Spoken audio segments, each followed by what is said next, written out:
بسم الله الرحمن الرحيم. الحمد لله رب العالمين الرحمن الرحيم مالك يوم الدين وبه نستعين. وأشهد أن لا إله إلا الله وحده لا شريك له، له الملك وله الحمد يحيي ويميت وهو على كل شيء قدير، إله الأولين والآخرين. وأشهد أن محمدًا عبده ورسوله وصفيه وخليله، صلى الله عليه وعلى آله وأصحابه وبارك وسلم تسليمًا كثيرًا إلى يوم الدين. اللهم علمنا ما ينفعنا وانفعنا بما علمتنا وزدنا علما. اللهم إنا نعوذ بك من علم لا ينفع ومن قلب لا يخشع ومن نفس لا تشبع ومن دعوة لا يستجاب لها. اللهم آت نفوسنا تقواها وزكها أنت خير من زكاها، أنت ولينا ومولاها. يا حي يا قيوم برحمتك نستغيث، أصلح لنا إلهنا شأننا كله ولا تكلنا إلى أنفسنا طرفة عين. سبحانك لا علم لنا إلا ما علمتنا إنك أنت العليم الحكيم। আলহামদুলিল্লাহ, আল্লাহ তাবারক ওয়া তাআলার অনেক প্রশংসা, অনেক শুকরিয়া, যিনি আমাদের হিদায়াতের জন্য কোরআনুল কারীম নাজিল করেছেন। কোরআনুল কারীমকে সকল প্রকার বক্রতা মুক্ত রেখেছেন। কোরআনুল কারীমে সকল প্রকার বাতিলের অনুপ্রবেশের দ্বারগুলোকে যিনি রুদ্ধ করে দিয়েছেন। যিনি কোরআন পড়া, কোরআন বোঝা, কোরআন অনুযায়ী জীবনযাপন করাকে সহজ সাবলীল করেছেন, সে আল্লাহরই প্রশংসা, যিনি কোরআনুল কারীমের এ ধারাবাহিক তালিমি মজলিসে আমাদেরকে অংশগ্রহণ করার তৌফিক দান করেছেন। আলহামদুলিল্লাহ। সালাতু সালাম আমাদের প্রিয় নবী মুহাম্মদুর রাসূলুল্লাহ সাল্লাল্লাহু আলাইহি ওয়া আলিহি ওয়াসাল্লামের প্রতি। আল্লাহ সুবহানাহু ওয়া তাআলা যার কাছে কোরআনুল কারীম নাজিল করেছিলেন, যিনি কোরআন পড়তেন, পড়াতেন, বুঝতেন, বুঝাতেন, যিনি কোরআন অনুযায়ী জীবন যাপন করতেন, মানুষকে উদ্বুদ্ধ করেছেন, যার চরিত্র ছিল কোরআনুল কারীমের হুবহু বাস্তবরূপ, সেই রসূলের প্রতি সালাতু সালাম। আল্লাহুম্মা সাল্লি আলা মুহাম্মদ ওয়া আলা আলি মুহাম্মদ কামা সাল্লাইতা আলা ইব্রাহিম ওয়া আলা আলি ইব্রাহিম ইন্নাকা হামিদুম মাজিদ। আল্লাহুম্মা বারিক আলা মুহাম্মদ ওয়া আলা আলি মুহাম্মদ কামা বারাকতা আলা ইব্রাহিম ওয়া আলা আলি ইব্রাহিম ইন্নাকা হামিদুম মাজিদ। আলহামদুলিল্লাহ, আমরা কোরআনুল কারীমের এই ধারাবাহিক তালিমি মজলিসে সূরাতুল মাইদা থেকে পড়ছিলাম। এ পর্যন্ত সূরা মাইদার 12 নম্বর আয়াত পর্যন্ত আমরা পড়ে এসেছি। আজকে আমরা 13 এবং 14 নম্বর আয়াতের বিষয়বস্তুর উপরে তালিম অর্জন করার চেষ্টা করব। কোরআনুল কারীম হিদায়াতের কিতাব। পৃথিবীর সব শ্রেণীর, সব পেশার, সব মতের, সব পথের, সকল মতবাদের, সব ধর্মের, সকল মাযহাবের মানুষের হিদায়াতের জন্য আল্লাহ কোরআনুল কারীম নাজিল করেছেন। কোরআনুল কারীম হিদায়াতের কিতাব। যে বা যারা এই কিতাবের কাছাকাছি আসবে, এই কিতাবকে পড়বে, এই কিতাবকে জানবে, বুঝবে, এই কিতাবকে মেনে চলবে, আল্লাহ তাদেরকে হিদায়াত দিবেন এবং তাদেরকে পৃথিবীতে সম্মানিত করবেন, মর্যাদাবান করবেন, সাহায্য করবেন, হিফাজত করবেন, সর্বোপরি তাদেরকে সফল করবেন, ফিদ দুনিয়া ও ফিল আখিরাহ, সফল করবেন। আর যারা আল্লাহর এই কিতাবকে পরিত্যাগ করবে, বর্জন করবে, এই কিতাবের সাথে অসঙ্গতিপূর্ণ জীবন যাপন করার চেষ্টা করবে, এই কিতাবের সাথে ইখতিলাফ করবে, আল্লাহর এই পবিত্র কিতাবের তাহরিফ করবে, এই কিতাবের তাওয়িল করবে, এই কিতাবের বিষয়বস্তুকে পরিবর্তন করবে, যে বা যারা আল্লাহর এই কিতাবকে পিছনে ফেলে এগিয়ে যাওয়ার চেষ্টা করবে, প্রথমত আল্লাহ তাবারক ওয়া তাআলা তাদেরকে পথভ্রষ্ট করে দিবেন, হিদায়াত থেকে দূরে সরিয়ে দিবেন। সে পথভ্রষ্ট হয়ে যাবে, হিদায়াত থেকে দূরে সরে যাবে, হিদায়াতের নাগাল পাবে না। এর সাথে আল্লাহ তাবারক ওয়া তাআলা তাকে দুনিয়া এবং আখিরাতে সকল দিক থেকে ব্যর্থ করে দিবেন। সে দুনিয়াতেও ব্যর্থ থাকবে, আখিরাতেও সে ব্যর্থ হয়ে যাবে। ব্যর্থতা তাকে চতুর্দিক থেকে ঘিরে ফেলবে। আল্লাহ আমাদেরকে হেফাজত করেন। এ কোরআনুল কারীমকে নিয়ে পৃথিবীতে মানুষের বিতর্কের অভাব নেই, বিতর্কের অভাব নেই। বিতর্কগুলো কোরআনুল কারীমের হকগুলোর ক্ষেত্রে হয়ে থাকে। বিতর্ক হয় হচ্ছে হকের ক্ষেত্রে। প্রথমত হকটা কি? প্রথমত হক হচ্ছে আল ঈমান বিহি, এটা যে কালামুল্লাহ, তার উপরে ঈমান আনা। এ নিয়ে বিতর্কের কোনো অভাব নেই পৃথিবীতে, অনেক বিতর্ক। অমুসলিমরা তো করেই, তথাকথিত নামধারী মুসলিমরাও এ বিতর্কে কুফফারদের সাথে সুর মিলিয়ে, তালে তাল মিলিয়ে একই সাথে বিতর্কে অংশগ্রহণ করে। তথাকথিত নামধারী মুসলিমরা কুফফারদের সাথে। ঈমান আনতে কার্পণ্য করে, ঈমান আনতে দেরি করে, ঈমান আনতে বিভিন্ন ধরনের অজুহাত উপস্থাপন করে, ঈমান আনতে পারে না। দ্বিতীয়ত হচ্ছে কোরআনুল কারীমকে তিলাওয়াত করা, পড়া, এর তালিম নেওয়া। এর তিলাওয়াতের তালিম, এই কিতাবকে হিফজ করার তালিম,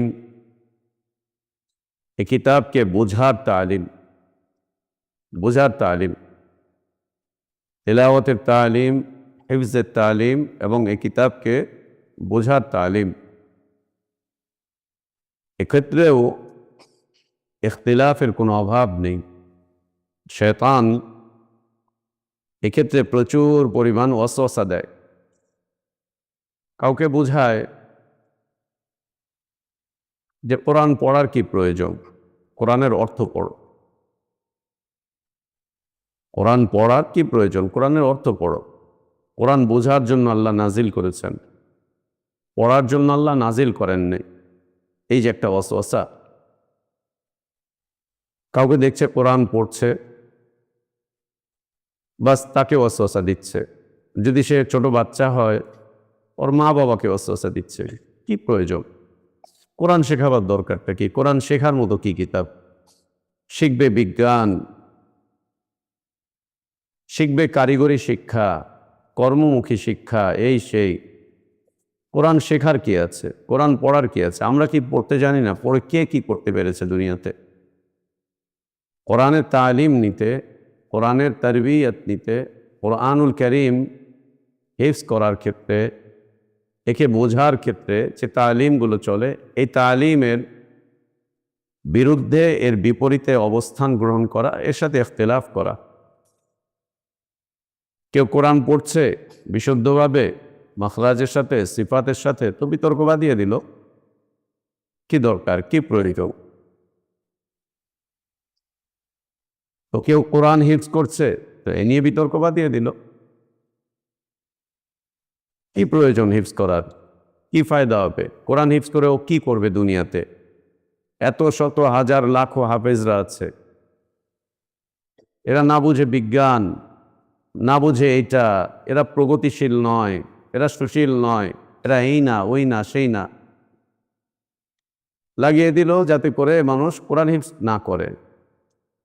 এবং কোরআন হিফজ যাতে না করে এই জন্য ইঙ্গিত করে অত গরিব মানুষদের লেখাপড়া এটা, এতিমদের লেখাপড়া এটা, অসহায়দের লেখাপড়া এটা, সমাজের অবহেলিত মানুষগুলোর লেখাপড়া এটা, সমাজের দুর্বল শ্রেণীর মানুষগুলোর পড়াশোনা এটা। এর সাথে আমাদের কি প্রয়োজন? আমরা কি করব? কি দরকার? কেন?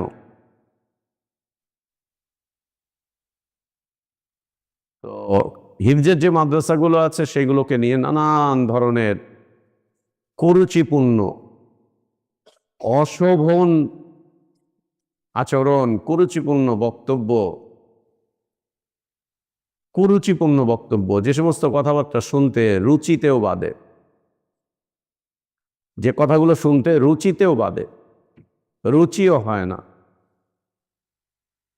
আজে বাজে কথাবার্তা কোরআনুল কারীমের তালিমকে কেন্দ্র করে, হিফজকে কেন্দ্র করে শয়তান ওয়াসওয়াসা দিয়ে দিচ্ছে।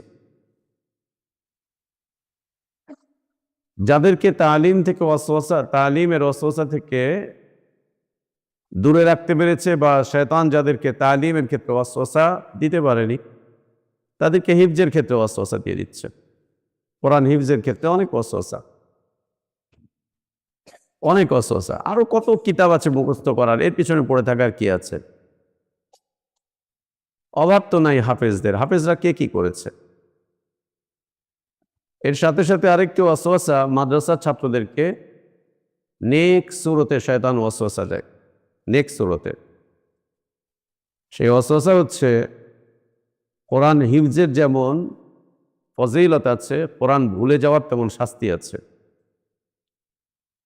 তো যারা হিফজ করবে তারা তো হিফজ রাখতে পারলে, হিফজটা মজবুত থাকলে তারা এর পূর্ণ মর্যাদা লাভ করবে। কিন্তু কেউ যদি হিফজ করার পরে ভুলে যায়, তাহলে তাকে শাস্তির মুখোমুখি হতে হবে। অতএব আল্লাহর শাস্তি থেকে বাঁচার জন্য কোরআনুল কারীমের হিফজ করা থেকে নিজেদেরকে দূরে সরিয়ে ফেলে। কেন? আল্লাহ শাস্তির মধ্যে পড়ে যেতে পারে, আল্লাহ শাস্তি দিতে পারেন। আমি কোরআন পড়ে কেন শাস্তি লাভ করব? কোরআন হিফজ করে আমি কেন শাস্তি লাভ করব? শাস্তি থেকে বাঁচার জন্য। কোরআন হিফজ করে যদি ভুলে যাই, তাহলে আল্লাহ তাবারক ওয়া তাআলা শাস্তি দিবেন। তো আমার শাস্তির কি প্রয়োজন? আমি শাস্তি থেকে বাঁচতে চাই, তাই কোরআন হিফজ করব না। এই ধোঁকা শয়তান আজকে থেকে না, অনেক আগে থেকে দিয়ে আসছে। কিন্তু তোমরা যারা ছাত্ররা আছো, মাথায় রাখো, সালাফদের সকল আলিম, সব বিদ্বানগণ হাফিজ ছিলেন। তুমি তোমার জ্ঞানের ক্ষেত্রে এক উপরে যেতে চাও, কোরআনকে পিছনে ফেলে, কোরআনকে বাদ দিয়ে তুমি এগিয়ে যেতে পারবে না। যে জাতি কোরআনকে পিছনে ঠেলে দেয়, আল্লাহ সে জাতিকে এগোতে দেন না। সালাফদের সব আলিম হাফিজ ছিলেন, সব।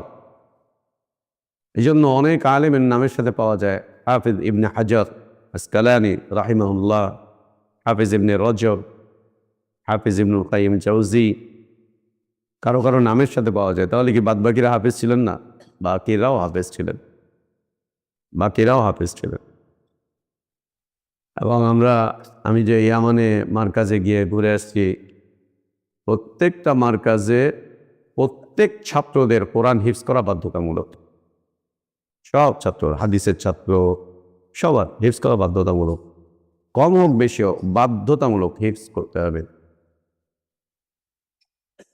একজন আলেমের কোরআন হিফজ নেই, কোরআন ভালো তেলাওয়াত করতে পারে না, কোরআনের একটা অংশ মুখস্থ নেই, সে আলেম হবে কিভাবে? ও দিন প্রচার করার ক্ষেত্রে, দিনের দাওয়াত দেওয়ার ক্ষেত্রে আল্লাহর কালামকে উল্লেখ করতে পারে না, সে আলেম? সে আলেম। অনেকদিন আগে একটা সেমিনারে অংশগ্রহণ করেছিলাম। সেখানে হচ্ছে ইলম চর্চা করা আর না করার বিষয় নিয়ে একটা সেমিনার। সেখানে মুলাখাস আধা মিনিটের একটা কথা, সেটা ছিল কিয়ামতের দিন আলিমদের শাস্তি বেশি হবে না গায়রে আলিমদের শাস্তি বেশি হবে? অধিকাংশের মতামত হচ্ছে আলিমদের শাস্তি বেশি হবে। যে আলিম ইলম অর্জন করার পরে আমল করবে না, তাকে দ্বিগুণ শাস্তি দেওয়া হবে, তাই না? আলেমকে দ্বিগুণ শাস্তি দেওয়া হবে না? যে ইলম অর্জন করার পরে আমল করবে না, তাকে দ্বিগুণ শাস্তি দেওয়া হবে। বিষয়টা এরকম ছিল, ইলম অর্জন করার শাস্তি বেশি হবে না না অর্জন করার শাস্তি বেশি হবে? আলেমদের শাস্তি বেশি না গায়রে আলেমদের শাস্তি বেশি? চলে এসেছে যে আলেমদের শাস্তি বেশি হবে, গায়রে আলেমদের শাস্তি কম হবে। কেন? বলবে আল্লাহ আমি জানিনি তাই মানতে পারিনি, আল্লাহ আমি জানি নাই তাই আমি মানতে পারিনি, আমার জ্ঞান ছিল না, আমি কেমনে মানবো? আমি জানি না। দলিল রব্বানা লা তুআখিযনা ইন নাসিনা ওয়া আখতানা রব্বানা ওয়া লা তাহমিল আলাইনা ইসরান কামা হামালতাহু আলাল লাযিনা মিন ক্বাবলিনা রব্বানা ওয়া লা তুহাম্মিলনা মা লা তাকাতা লানা বিহি। দলিল আল্লাহ জ্ঞান ছিল না, জানতাম না, বুঝতাম না। যেহেতু জানতাম না, বুঝতাম না, জ্ঞান ছিল না, আল্লাহর কাছে ক্ষমা চাইবে তো আল্লাহ ক্ষমা করে দিবেন, আল্লাহ ক্ষমা করে দিবেন। বেশ 2012 সালের দিকে সম্ভবত, তো বাড্ডাতে একটা প্রোগ্রাম হচ্ছিল, সেখানে তো বেশ কয়েকজন এই বিষয়ে কথা বলে গেলেন যে আলেমদের শাস্তি বেশি হবে, আলেমদের শাস্তি। তো আমি তো সবসময় বিপরীতমুখী কথা বলি। আমি দাঁড়িয়ে বললাম যে কথা মিথ্যা, আপনাদের এই কথার সাথে আমি ইখতিলাফ করছি। শাস্তি বেশি হবে গায়রে আলিমদের। সবাই চোখ বড় করে তাকিয়েছে। হাদিসের বিপরীতে, কোরআনের বিপরীতে কথা বললাম। তো আমি ব্যাখ্যা করে বললাম যে সেই গায়রে আলিমদের শাস্তি বেশি হবে যে ইলমের থেকে বিমুখ ছিল ইচ্ছা করে।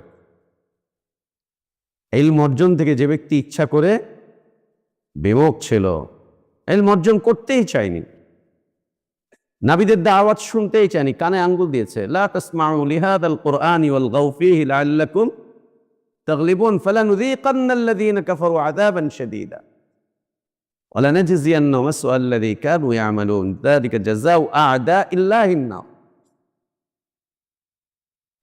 ইলমের দুশমন ইচ্ছা করে ইলম অর্জন করতে চায় না, ইচ্ছা করে ইলমের পথকে পরিহার করে, ইচ্ছা করে জ্ঞানের রাস্তাকে পিছনে মারিয়ে দেয়, ইচ্ছা করে জ্ঞানের পথগুলোকে বন্ধ করে দেয়, ইচ্ছা করে ইলমি মাজলিসে যায় না, ইচ্ছা করে উলামাদের সোহবতে এসে থাকে না, ইচ্ছা করে পড়তে চায় না, ইচ্ছা করে ইলমি মাজলিসগুলোকে সব ধরনের অসহযোগিতা করে, তালিম নেয় না, কাউকে তালিম নিতেও দেয় না, নিরুৎসাহিত করে। আর যে আয়াতকে দলিল হিসাবে ব্যবহার করেছে সেই আয়াত হচ্ছে ইলম থাকার পরেও ইলমের প্রতি তার যৌক ছিল, শৌক ছিল, সব ছিল ইলমের প্রতি। ইলমের প্রতি তার চেষ্টা প্রচেষ্টা ছিল, সব কিছু করেছে। এরপরেও অজান্তে অজ্ঞতায় কোনো ভুল হয়ে গিয়েছে তো আল্লাহর কাছে ক্ষমা চাচ্ছে, আল্লাহ ক্ষমা করে দিবেন। কিন্তু যে ইচ্ছা করে জ্ঞান অর্জন থেকে বিরত থাকে, যে ইচ্ছা করে জ্ঞানের বিপরীতে চলে, ইচ্ছে করে ইলমের বিপরীতে কথা বলে, এদের শাস্তি হবে দ্বিগুণ। এটা কুফফারদের আলামত, কুফফাররা এই কাজ করেছে। কুফফাররা এই কাজ করেছে, এটা কুফফারদের কাজ। ওই একই ওয়াসওয়াসা শয়তান নেক সুরতে তালেবে ইলমদেরকে দিয়ে থাকে, একই নেক সুরতে। এত পড়ার দরকারটা কি? এত পড়ে কি করবা? এত পড়ে কি পড়বা? এত পড়ার কি প্রয়োজন? আরো নেক সুরতের ধোকা। আরে তুমি ১,৫০০ হাদিস মুখস্থ করছো। সাহাবীরা ১,৫০০ হাদিস বর্ণনা করেছেন, মুখস্থ করেছিলেন নাকি? ৬,০০০ ৭,০০০ হাদিস কি সাহাবীদের মুখস্থ ছিল নাকি? ঠিক আছে, আহমদ ইবনে হাম্বল রাহিমাহুল্লাহর এত হাদিস মুখস্থ ছিল, এত হাদিস কি কোনো সাহাবীর মুখস্থ ছিল নাকি? তাহলে বেশি হাদিস মুখস্থ করা এটা বিদআত। হ্যাঁ, দিল কেন? কোন সাহাবী এত বেশি হাদিস মুখস্থ ছিল না কোন সাহাবীর। কে বলছে ১ লাখ ১.৫ লাখ ২ লাখ হাদিস মুখস্থ ছিল কোন সাহাবীর? না, কোনো প্রমাণ নাই। সাহাবীরা হাদিস বর্ণনা করেছেন, অন্যরা লিখে রেখেছেন, কেউ কেউ মুখস্থ করেছেন। আর এত লক্ষ লক্ষ হাফেজ, সাহাবীদের সংখ্যাই ছিল মাত্র কিছু। এত লক্ষ হাফেজ তো সাহাবীদের মধ্যে ছিলও না। নবী সাল্লাল্লাহু আলাইহি সাল্লামের যুগে এরকম হেফজখানা মাদ্রাসাও ছিল না, হেফজখানা মাদ্রাসাও ছিল না এইভাবে, তাহফিজুল কোরআন মাদ্রাসাগুলো ছিল না এইভাবে, এভাবে মুসাবাকা হতো না হাদিসের ক্ষেত্রে, কোরআনের ক্ষেত্রে। এগুলো সব বিদআতের অন্তর্ভুক্ত বলে ওয়াসওয়াসা দিচ্ছে, ওয়াসওয়াসা। এটা হচ্ছে নেক সুরতে ধোঁকা দেওয়া, নেক সুরতে। মনে রাখতে হবে, তেলাওয়াত করা তোমার কাজ, তোমার এই জেহেনে একে জমিয়ে দেওয়া কার কাজ? আল্লাহ সুবহানাহু ওয়া তাআলা। লা তুহাররিক বিহি লিসানাকা লিতা'জালা বিহি ইন্না আলাইনা জামআহু ওয়া কুরআনা ফাইযা ক্বরা'নাহু ফাত্তাবি' কুরআনা সুম্মা ইন্না আলাইনা বায়ানা। চেষ্টা করা তোমার কাজ। কোরআনুল কারীম প্রথম নাজিল হচ্ছে, নবী সাল্লাল্লাহু আলাইহি ওয়াসাল্লামকে বলা হচ্ছে পড়ো, বলছে আমি জানি না, মা আনা বিকারিন। আচ্ছা, আবার বলছেন পড়ো, মা আনা বিকারিন। আবার বলছেন পড়ো, মা আনা বিকারিন, আমি পড়তে জানি না। তাকে পড়িয়ে দেওয়া হলো ইকরা বিসমি রাব্বিকাল্লাযী খালাক। তার মানে তুমি পড়তে জানবা না এটা হয় না। পারিব না এই কথাটি বলিও না, আর একবার না পারিলে দেখো ৩ বার। ৩ বার না বেটা, দেখো ১০০ বার, বারবার, অনেকবার, অনেকবার, বারবার, অনেকবার, অনেকবার। আল্লাহ তাবারক ওয়া তাআলা তোমার জেহেনে জমিয়ে দেওয়া, তোমার জবান থেকে বের করা, এটি আল্লাহ সুবহানাহু ওয়া তাআলার হাতে। আল্লাহ কোরআন নাজিল করেছেন, আল্লাহই হিফজ করবেন, একে সংরক্ষণ করবেন, একে হিফাজত করবেন। আল্লাহ কোরআনুল কারীমকে যে হিফাজত করছেন, এর যতগুলো বাহ্যিক মাধ্যম আমরা দেখতে পাচ্ছি, তার মধ্যেও তো একটা হচ্ছে আল্লাহ তাবারক ওয়া তাআলা মুসলিমিনদের জেহেনের মধ্যে কোরআনুল কারীমকে হিফজ করে দিচ্ছেন, সংরক্ষণ করিয়ে দিচ্ছেন, জমা করিয়ে দিচ্ছেন। এ অনেক বড় সৌভাগ্যের বিষয়বস্তু। শয়তান নেক সুরতে ধোঁকা দিবে না, না, না, না। কি দরকার, কি প্রয়োজন? যতটুকু সালাত আদায়ের জন্য লাগে ততটুকু হলেই তো হলো। সূরা কাউসার আর সূরা ইখলাস মুখস্থ থাকলেই হলো। সারা জীবন সূরা ইখলাস আর সূরা কাউসার দিয়ে সালাত আদায় করছে, এতে সমস্যা কি? কোনো সমস্যা নাই। হাদিস তো আছে এর সপক্ষে দলিল। একজন সাহাবী গোটা সফরে সূরা ইখলাস তেলাওয়াত করেছিলেন সালাতে। নবী সাল্লাল্লাহু আলাইহি ওয়াসাল্লামের কাছে এটা আসলো, তিনি বললেন আমি খুব ভালোবাসি। নবী সাল্লাল্লাহু আলাইহি ওয়াসাল্লাম তাকে কি জবাব দিয়েছিলেন? যে যাকে ভালোবাসে সে তার সাথে হবে। অতএব এটা দিয়ে আর বাকি কিছুই না। না, দেখো আল্লাহ তাবারক ওয়া তাআলা আমাদের মতো অনারবদেরকে, আজমদেরকে নিয়ামত দিয়েছেন অনেক। আমাদের আজামিদের মধ্যে কোরআনুল কারীমের ভালো ভালো হাফেজ অনেক, কিন্তু আরবদের মধ্যে কোরআনুল কারীমের ভালো হাফেজ সংখ্যা খুঁজেই পাওয়া যায় না, খুব কম, অনেক কম, অনেক কম সংখ্যা, অনেক কম, হাতে গোনা খুঁজে খুঁজে পাওয়া যাবে। আর আমাদের আলহামদুলিল্লাহ ছোট ছোট বাচ্চারা পুরো কোরআন হিফজ করছে, মুরাজাত করছে, কত কিছু। এটা আল্লাহর অনেক বড় নিয়ামত যে আল্লাহ তাবারক ওয়া তাআলা আজামিদেরকে দিয়ে কোরআনের হিফজের খিদমত নিচ্ছেন। অতএব এর থেকে আমরা যেন কেউ বিরত না থাকি, শয়তান যাতে আমাদেরকে ধোঁকা দিতে না পারে। আমি চেষ্টা করব, আল্লাহ তাবারক ওয়া তাআলা আমার চেষ্টাটুকুই দেখবেন।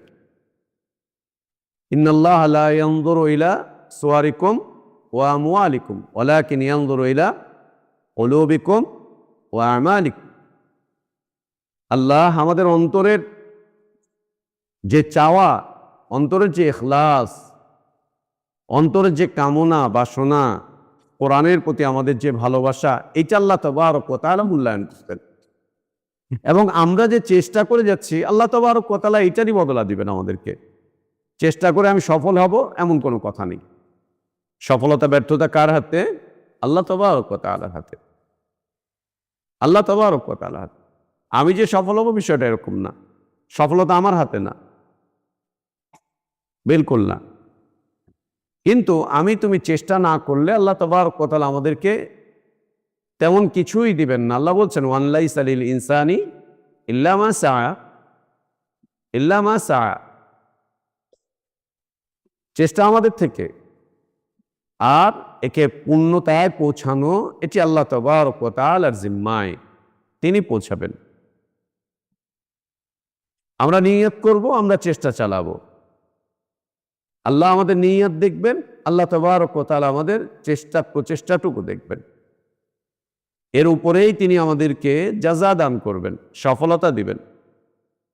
অতএব আমরা চেষ্টা করি আমরা যেন কোরআনুল কারীমের হিফজের সাথে নিজেদেরকে সম্পৃক্ত করে রাখতে পারি। সাহাবা ইকরাম রাদিয়াল্লাহু আনহুম আজমাইনদের অধিকাংশরাই ছিলেন বয়স্ক। নবী সাল্লাল্লাহু আলাইহি ওয়াসাল্লামের সামনে যে সাহাবীরা থাকতেন তাদের অধিকাংশরাই ছিলেন বয়স্ক। বয়স্ক সাহাবীদের সন্তান জন্ম নিয়েছে, সন্তানরা এসেছে তারপরে গিয়ে, কিন্তু অধিকাংশরাই ছিলেন প্রথমত বয়স্ক, তারপরে ধীরে ধীরে ছোট ছোট যুবকরা বা বাচ্চারা, কিশোররা তারপরে আসতে শুরু করেছে। এই বয়স্ক সাহাবীরা এই বয়সের পূর্ণতায় এসে তারাও কোরআনুল কারীম হিফজ করতেন, নারীরাও কোরআনুল কারীম হিফজ করতেন, কোরআন হিফজ করতেন।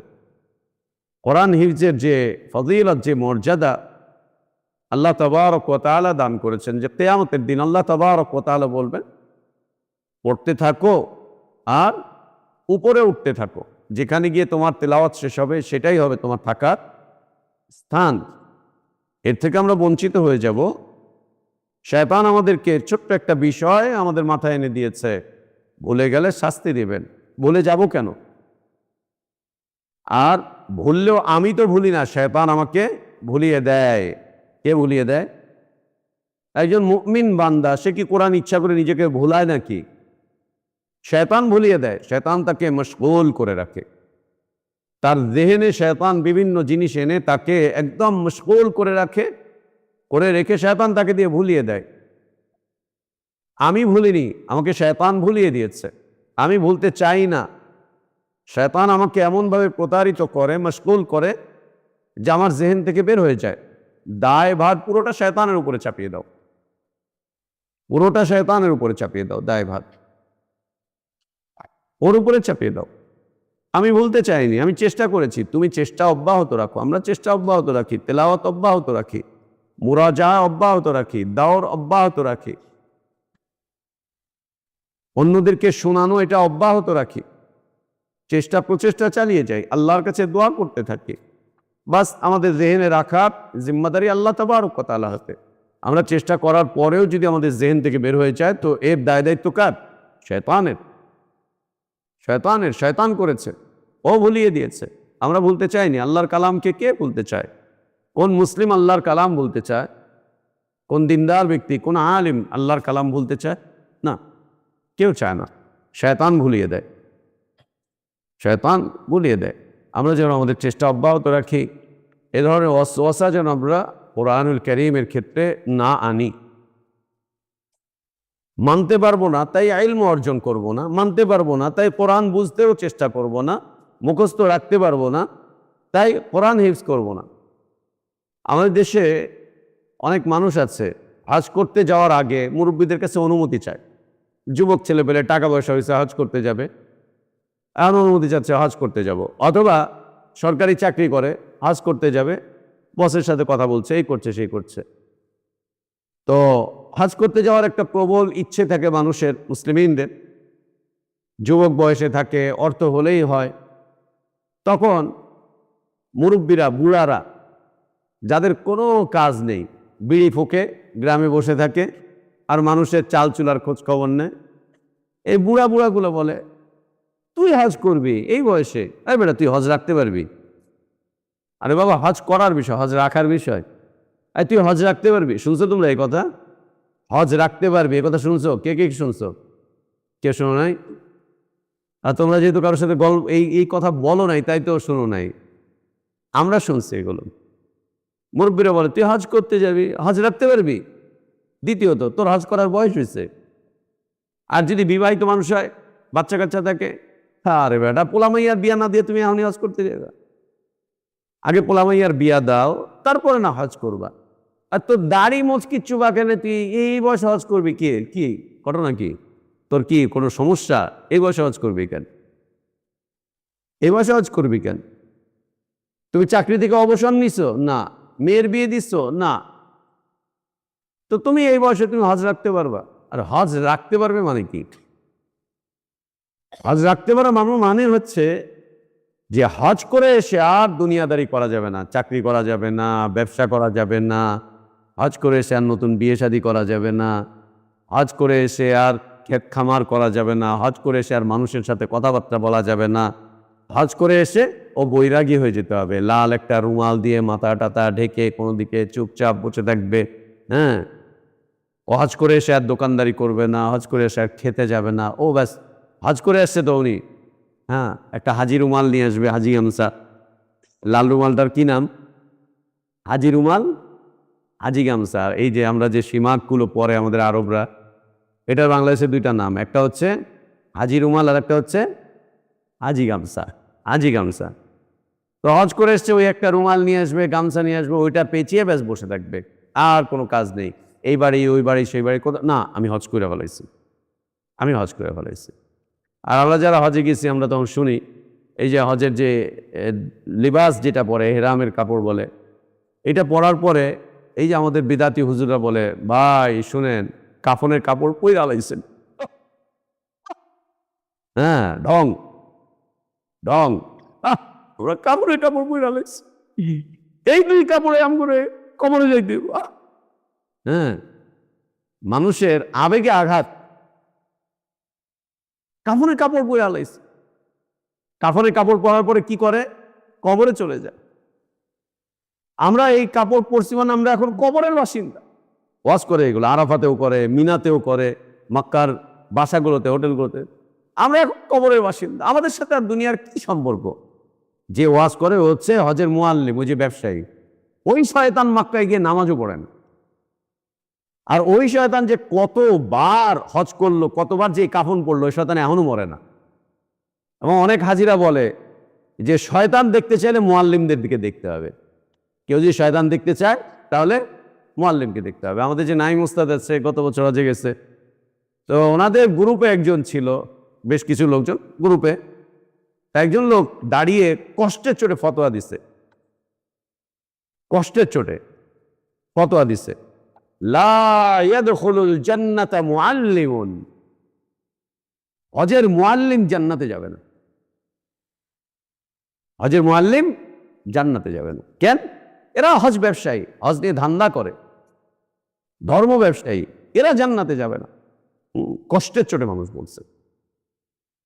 তো এই বিদাতিগুলো এভাবে করে কথা বলে, কাফনের কাপড় পরে ফেলাইছেন, এই করে ফেলাইছেন, আর দুনিয়ার সাথে আপনার আর কি সম্পর্ক?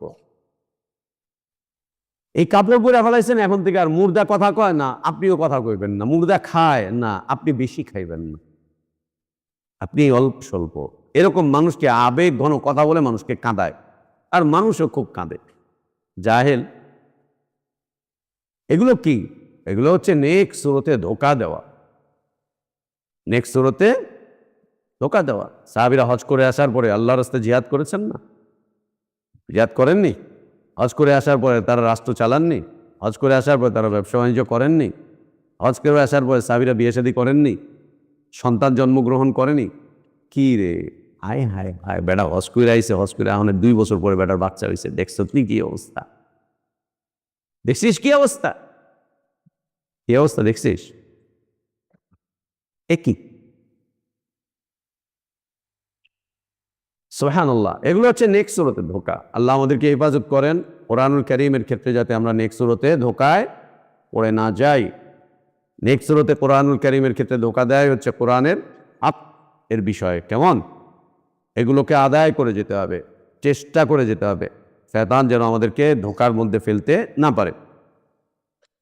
চলি, আমরা গতকাল পড়ছিলাম আল্লাহ তাবারক ওয়া তাআলা বনি ইসরাঈলের থেকে ওয়াদা নিয়েছিলেন, ওয়াইদ আখাযনা মিসাকা বনি ইসরাঈল লা তা'বুদুনা ইল্লাল্লাহ ওয়া বিল ওয়ালিদাইনি ইহসানা ওয়া যিল কুরবা ওয়াল ইয়াতামা ওয়াল মাসাকিন ওয়া কুলু লিন নাসি হুসনান ওয়া আকিমুস সালাতা ওয়া আতুজ যাকাত ওয়াইদ আখাযনা মিসাকাকুম লা তাসফিকুনা দিমাআকুম ওয়া লা তুখরিজুনা আনফুসাকুম মিন দিয়ারিকুম সুম্মা আকরারতুম ওয়া আনতুম তাশহাদুন সুম্মা আনতুম হাউলাই তাকতুলুনা আনফুসাকুম ওয়া তুখরিজুনা ফারীকাম মিনকুম মিন দিয়ারিহিম তাযাহারুনা আলাইহিম বিল ইসমি ওয়াল উদওয়ান। আরো জাজ আল্লাহ তাবারক ওয়া তাআলা একথা স্মরণ করিয়ে দিচ্ছেন যে তাদের থেকে আল্লাহ তাবারক ওয়া তাআলা আহদ নিয়েছিলেন, অঙ্গীকার নিয়েছিলেন। তারা এই অঙ্গীকারগুলোকে ভঙ্গ করেছিল। এই অঙ্গীকারগুলোর মধ্যে হতে আরেকটি অঙ্গীকার ছিল যে এরা যেন আল্লাহ তাবারক ওয়া তাআলার কালামে পরিবর্তন না করে, তাহরিফ না করে, তাহরিফ না করে, আল্লাহর কালামে যেন কোনো পরিবর্তন না করে। এরা এই কাজটা করেছিল। একদিকে আল্লাহর সাথে অঙ্গীকার ভঙ্গ করেছিল, বড় বড় বড় বড় যতগুলো বিষয় আছে সবগুলো বিষয়ের অঙ্গীকার তারা ভঙ্গ করেছিল। অন্যদিকে তারা আরো একটা অপরাধী ছিল, সেটা হচ্ছে আল্লাহর কালামে তাহরিফ করত। তারা আল্লাহর কালামে তাহরিফ করত। অদখুলুল বাবা সুজ্জাদা অকুলু হিত্তাতুন নাগফির লাকুম খাতায়াকুম অকুলু হিত্তাতুন আই হুত আন্না খাতায়ানা। আল্লাহ, আপনি আমাদের থেকে আমাদের অপরাধগুলোকে একদম মার্জনা করে দেন, মুছে দেন, সাফ করে দেন। আল্লাহ তাদেরকে এটা শিখিয়ে দিলেন, তওবা করার দোয়া, ক্ষমা চাওয়ার বিষয়বস্তু। আল্লাহ বললেন তাদেরকে অকুলু হিত্তাতুন নাগফির লাকুম খাতায়াকুম। এই শিখিয়ে দেওয়ার পরে বলছে হিত্তাতুনের জায়গায় হিনতা। এমন এক জাতি, যে জাতির উত্থান হয়েছিল, যে জাতি আজও পর্যন্ত টিকে আছে তাহরিফের উপরে। আর ওদের এই তাহরিফি অপরাধের কারণে আল্লাহ তাবারক ওয়া তাআলা ওই কিতাবকে মনসুখ করে দিয়েছেন, আল্লাহ বলছেন ফাওয়াইলুল লিল্লাযীনা ইয়াকতুবুনাল কিতাবা বিআইদিহিম সুম্মা ইয়াকুলুনা হাযা মিন ইনদিল্লাহি লিয়াশতারু বিহি সামানান কালিলা ফাওয়াইলুল লাহুম মিম্মা কাতাবাত আইদিহিম ওয়া ওয়াইলুল লাহুম মিম্মা ইয়াকসিবুন। এরা তাহরিফ করত, একদিকে মৌখিকভাবে এরা তাহরিফ করত, অন্যদিকে আল্লাহর কিতাবে এরা তাহরিফ করেছিল। আল্লাহর কিতাবের আয়াতকে এরা কালি দিয়ে এভাবে মুছে দিত, মুছে দিয়ে নিজেরা ওইখানে আবার নিজেরা একটা রাইটিং করত। কি বলে ইংরেজিতে? ওভার রাইটিং না কি বলে জীবন ভাই? আচ্ছা, ওভার রাইটিং। যাক, ইংরেজি জানি তাহলে একটু। ওভার রাইটিং করত, আল্লাহর আয়াতকে মুছে দিয়ে ওখানে ওভার রাইটিং করত, ওর উপর দিয়ে লিখে দিত নিজেদের কথা, লিখে দিয়ে বলতো হাযা মিন ইনদিল্লাহ ইয়াকতুবুনাল কিতাবা বিআইদিহিম সুম্মা ইয়াকুলুনা হাযা মিন ইনদিল্লাহ। নিজেরা লিখে দিত, নিজেরা একটা পৃষ্ঠা লিখতো, নিজেরা নিজেদের মতো করে লিখতো, লিখে বলতো এটা আল্লাহর কথা। আল্লাহর কথা। অথবা কিতাবের একটা পৃষ্ঠাকে ওরা ছিঁড়ে গায়েব করে দিত, যেটা নাই, আল্লাহ এমন কোনো কথা বলে নাই। তাহলে এই বিষয়ে এখন সমাধান কি? সমাধান, ওদের আলিমরা নিজেরা একটা কথা বলতো যে এটা আল্লাহরই কথা। আলিমরা কথা বলতো এটা আল্লাহর কথা। ওদের আহবার রোহবানরা নিজেরা কথা বলতো আর বলতো এটা আল্লাহর কথা। নিজেরা লিখতো, বলতো আল্লাহর কথা, আল্লাহর কিতাব থেকে গোপন করে দিত। অথবা শব্দকে পরিবর্তন করে ফেলতো। হেত্তা এর জায়গায় হিন্তা, আরো অনেকগুলো বিষয়বস্তু যা মোহাম্মদ বিন আব্দুল ওয়াহাব রাহিমাহুল্লাহ তার মশহুর এক কিতাব মাসাইলুল জাহিলিয়া, এখানে সুন্দরভাবে এই একটা আলাদা অধ্যায় লিখেছেন, খুব সুন্দর করে, যা আমরা ক্লাস করিয়েছিলাম। এটা একটা অপরাধ, ওদের সবচাইতে বড় অপরাধ ছিল আল্লাহর সাথে শিরক করা। দ্বিতীয় অপরাধ ছিল আল্লাহর সাথে কৃত অঙ্গীকারগুলোকে এক এক করে ভঙ্গ করে ফেলা। তৃতীয় অপরাধ ছিল এরা আল্লাহর কিতাবের তাহরিফ করেছিল। আল্লাহর পক্ষ থেকে নাজিলকৃত দ্বীনে, শরিয়াতে এরা তাহরিফ করেছিল। তাহরিফটা কি?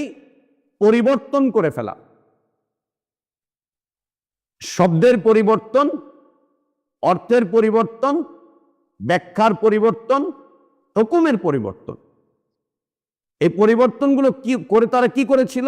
নিজেদের কথাগুলোকে এখানে সন্নিবেশিত করেছিল। আল্লাহর কথাকে সরিয়ে দিয়ে নিজেদের কথাকে লিখে দিত। অথবা আল্লাহর কথার ব্যাপারে বলতো না, এটা আল্লাহর কথা না, আল্লাহ এমন কিছু বলেননি, পৃষ্ঠা ছিঁড়ে ফেলতো। ওদের স্বার্থের বিরুদ্ধে যখনই যেত এর পৃষ্ঠাটাকে তারা ছিঁড়ে ফেলত। এটা ছিল ওদের বড় মাপের অপরাধ, বড় মাপের অপরাধ। ওরা চাইতো আল্লাহর কালামকে পরিবর্তন করে ফেলতে। ইউরিদুনা ইউবাদদিলু কালাম আল্লাহ। ওরা চাইতো আল্লাহর কথাগুলোকে, আল্লাহর কালামকে একদম পরিবর্তন করে ফেলতে, একেবারে পরিবর্তন করে ফেলতে। এটার কারণে আল্লাহ তাবারক ওয়া তাআলা ওদেরকে শাস্তির মধ্যে ফেলে দিয়েছিলেন। শাস্তির মধ্যে ফেলে দিয়েছিলেন। প্রথমত আল্লাহ তাবারক ওয়া তাআলা ওদেরকে শাস্তি দিয়েছিলেন, আল্লাহ তার রহমত থেকে ওদেরকে দূরে সরিয়ে দিয়েছিলেন। কি থেকে দূরে সরিয়ে দিয়েছিলেন? রহমত থেকে। আল্লাহ যাদেরকে তার রহমত থেকে দূরে রাখতে চান তাদের উপরে লানাত করেন। এজন্য আহলে ইলমগণ লানাতের অর্থ করেছেন, যে লানাত কাকে বলে? লানাতের অর্থ করেছেন আল্লাহর রহমত থেকে দূরে সরে যাওয়াকে আল্লাহর লানাত বলে। আল্লাহর রহমত থেকে দূরে সরে যাওয়াকে লানাত বলে, আল্লাহর লানাত। যার উপরে আল্লাহর লানাত তার উপরে আর আল্লাহর রহমত আসবে না। ইহুদিদের উপরে আল্লাহর লানাত, ওরা আল্লাহর রহমত থেকে দূরে। নাসারাদের উপরে আল্লাহর লানাত, আল্লাহর রহমত থেকে ওরা দূরে। মুশরিকিনদের উপর আল্লাহর লানাত, ওরা আল্লাহর রহমত থেকে দূরে, আল্লাহর রহমত থেকে দূরে। এটা প্রথমত শাস্তি, আল্লাহ ওদেরকে লানাত করেছেন, অর্থাৎ তার রহমত থেকে দূরে সরিয়ে দিয়েছেন। দ্বিতীয়ত হচ্ছে আল্লাহ তাবারক ওয়া তাআলা ওদেরকে তার হিদায়েতের রাস্তা থেকে দূরে সরিয়ে দিয়েছেন। ওরা আর আল্লাহর হিদায়েতের রাস্তার উপরে আসতে পারবে না, হিদায়েত পাবে না ওরা। আর যাদেরকে আল্লাহ হিদায়েত থেকে মাহরুম করতে চান, যাদেরকে আল্লাহ হিদায়েত থেকে মাহরুম করেন, তাদের অন্তরকে আল্লাহ হিদায়েতের ব্যাপারে শক্ত করে দেন, কঠিন করে দেন, একদম কঠিন করে দেন। ফাওয়াইলুল লিল কাসিয়াতি কুলুবুহুম মিন যিকরিল্লাহ, লিল কাসিয়াতি কুলুবুহুম মিন যিকরিল্লাহ। আল্লাহ তাদের অন্তরগুলোকে খুব কঠিন করে দেন, যাতে করে ওরা এই অন্তর দিয়ে আল্লাহর দ্বীনকে আর বুঝতে না পারে, আল্লাহর দ্বীনকে আর অনুধাবন করতে না পারে। আল্লাহর দ্বীনকে আর বুঝতে পারবে না, আল্লাহর দ্বীনকে আর অনুধাবন করতে পারবে না, বুঝতে পারবে না। দুনিয়া বুঝবে, অনেক বুঝবে, বিজ্ঞান বুঝবে, টেকনোলজি বুঝবে, অনেক কিছু বুঝবে, অনেক কিছু বুঝবে। অন্তরকে আল্লাহ তাবারক ওয়া তাআলা এমন ভাবে শক্ত করে দিবেন, অনেক কিছু বুঝবে, আল্লাহর দ্বীন বুঝবে না, আল্লাহর দ্বীন বুঝবে না। এবং নিজেরাই বলবে আকালু কুলুবুনা গুলফ, অকালু কুলুবুনা গুলফ, আমাদের অন্তর আবৃত হয়ে আছে, ঢাকা হয়ে আছে, ঢেকে আছে আমাদের অন্তর। আল্লাহ বলছেন বাল্লানাহুমুল্লাহু বিকুফরিহিম, বাল্লানাহুমুল্লাহ বিকুফরিহিম, বরং আল্লাহ ওদের উপরে লানাত করেছেন ওদের কুফরির কারণে। ওরা যে কুফরিটা করেছে, কুফরির মধ্যে পতিত ছিল, এই কুফরির কারণে আল্লাহ ওদেরকে এত অভিশাপ দিয়েছেন যে আল্লাহর রহমত থেকে দূরে সরে গিয়েছে, এবং এই অন্তর দিয়ে ওরা আর আল্লাহর দ্বীনকে, হিদায়েতকে, ঈমানকে আর অনুধাবন করতে পারছে না, আর অনুধাবন করতে পারছে না। এটা অনেক বড় শাস্তি, অনেক বড় শাস্তি, এটি অনেক বড় শাস্তি। এটি অন্তর দিয়ে সব বুঝবে, বউ বুঝে, বাচ্চা বুঝে, ব্যবসা বুঝে, রাষ্ট্র বুঝে, রাজনীতি বুঝে, আন্তর্জাতিক অঙ্গন বুঝে, কূটনীতি বুঝে, বিজ্ঞানের এই কাজগুলো বুঝে, টেকনোলজি বুঝতেছে, সব বুঝবে, আল্লাহ দিন বুঝবে না। এসে বলবে আমরা তো এত কিছু বুঝি না, এত কিছু বুঝা তো আর আমাগো কাজ না, আমরা তো আর মাদ্রাসায় পড়ি নাই, আমরা তো আর কোরআন হাদিস পড়ি নাই, আমাগো তো আর এইগুলার জ্ঞান নাই, আমরা যা বুঝি আমরা আমগো বলবো বাস। এটা ইহুদিদের কথা। ক্বালু কুলুবুনা গুলফ। এটা আল্লাহ তাবারক ওয়া তাআলার শাস্তি। আল্লাহর সাথে যে বা যারা অঙ্গীকার ভঙ্গ করবে, বড় বড় অঙ্গীকার, আল্লাহর সাথে শিরক করা, আল্লাহর বিধিবিধানের সাথে হাস্যরস করা, ঠাট্টা ব্যঙ্গ বিদ্রুপ করা, আল্লাহর দ্বীনকে পরিত্যাগ করা, আল্লাহর দ্বীনের বিরুদ্ধে অবস্থান গ্রহণ করা, এই যে বড় বড় অপরাধগুলো আছে, এই অপরাধগুলোর সাথে যে বা যারা যেখানেই সম্পৃক্ত হবে, আল্লাহ তাবারক ওয়া তাআলা এক এক করে তাদেরকে শাস্তির মধ্যে ফেলবেন। শাস্তির শুরুটা হবে হচ্ছে প্রথমত আল্লাহ তার রহমত থেকে দূরে সরিয়ে দিবেন, আল্লাহ তার রহমত থেকে দূরে সরিয়ে দিবেন, লানাত করবেন। দ্বিতীয় শাস্তি হবে হচ্ছে আল্লাহ তাদের অন্তরগুলোকে কঠিন বানিয়ে দিবেন। আল্লাহ যেমন আমাদের অন্তরগুলোকে মুতমাইন রাখেন, সালিম রাখেন, মাহফুজ রাখেন, আল্লাহ আমাদের অন্তরগুলোকে যেন নরম রাখেন। আবু বকর রাদিয়াল্লাহু আনহুর অন্তর যেমন নরম ছিল, আল্লাহ আমাদের অন্তরগুলোকে হিদায়াতের পথে সেভাবে নরম করে দেন, একদম নরম। আল্লাহর রহমত যারা পাবে, এই রহমত প্রাপ্ত মানুষগুলোর প্রথম যে বৈশিষ্ট্য হবে, তারা অন্তরের দিক থেকে খুব নম্র হবে, অনেক কিছু বুঝবে না, অন্তর দিয়ে আল্লাহকে বুঝবে, আল্লাহর রসুলকে বুঝবে, দ্বীন বুঝবে, ঈমান বুঝবে। অনেক কিছু বুঝবে না, দুনিয়া বুঝবে না, রাজনীতি বুঝবে না, সমাজনীতি বুঝবে না, অর্থনীতি বুঝবে না।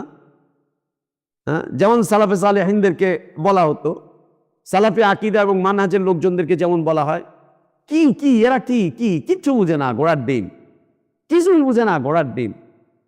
ওই যে পড়ে রয়েছে কালা কালা কালা রাসূলুল্লাহ, কালা কালা নিয়ে পড়ে রয়েছে, কালা আল্লাহ কালা রাসূলুল্লাহ নিয়ে পড়ে রয়েছে। এরা কি ঘোড়ার ডিম, কিচ্ছু বুঝে না। কিভাবে রাষ্ট্র চলে, কিভাবে দেশ চলে, কিভাবে অর্থনীতি চলে, কিভাবে এই চলে, কিভাবে ওই চলে, কিভাবে কূটনীতি চলে, কিভাবে আন্তর্জাতিক অঙ্গন চলে, ঘোড়ার ডিম এরা কিচ্ছু বোঝে না। এদের এগুলো বন্ধ করে দেওয়া দরকার। ঘোড়ার ডিম এরা কিচ্ছু বোঝে না। যে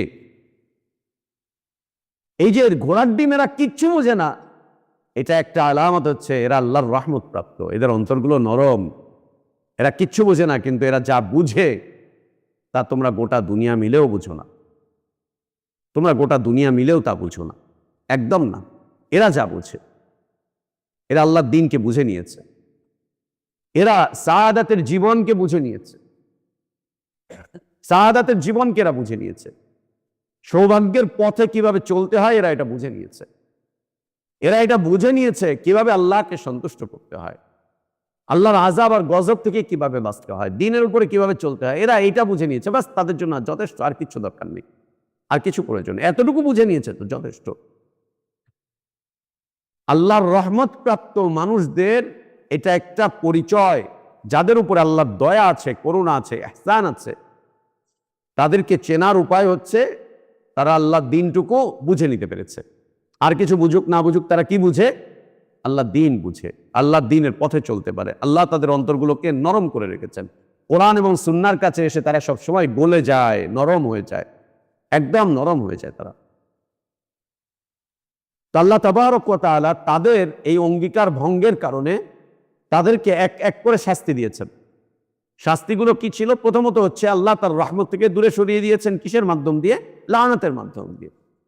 দ্বিতীয়ত আল্লাহ তাবারক ওয়া তাআলা তাদের অন্তরগুলোকে কঠিন করে দিয়েছেন। এই অন্তর দিয়ে আর যাই বুঝুক আল্লাহ দিন বুঝতে পারবে না, দিনের দিকে আর ফিরে আসতে পারবে না, ফিরে আসতে পারবে না। কেন? ইউহাররিফুনাল ফাবিমা নাকদিহিম মিসাকাহুম লাআন্নাহুম ওয়া জাআলনা কুলুবাহুম কাসিয়া ইউহাররিফুনাল কালিমা আন মাওয়াদিহি ইউহাররিফুনাল কালিমা আন মাওয়াদিহি। তারা তাহরিফ করত আল্লাহর কিতাবে, আল্লাহর কথাগুলোর মধ্যে।